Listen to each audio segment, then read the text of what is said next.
C'è tanta attesa domani per la partita che vedrà la Fortitudo Moncada giocare con la squadra di Cagliari Passa Cerlino in casa.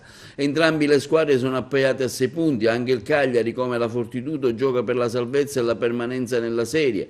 Dopo le due trasferte che ha visto la squadra del coach Franco Ciani perdere la partita con il Casale per pochissimi punti ma giocata bene e vincere quella precedente, si cerca la riconferma delle prestazioni in casa. Ieri in conferenza stampa è stata sottolineata la compattezza del gruppo anche dal giocatore Isacco Lovisotto, presente per l'occasione. L'impronta tecnica di Franco negli anni è sempre stata una difesa molto solida, che è quella che abbiamo quest'anno e stiamo cercando di avere.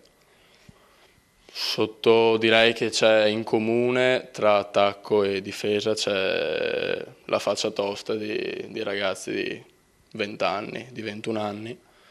E niente, penso che l'impronta sia questa, è un'impronta che ce possiamo giocare con tutte le squadre, penso, come abbiamo dimostrato fino adesso. Ecco, domenica che partita sarà? Domen- Venite fuori da due trasferte, una vinta, una persa, e l'ultima è stata persa in maniera, devo dire, abbastanza egregia. Ora affronterete il Cagliari, la Passacellina.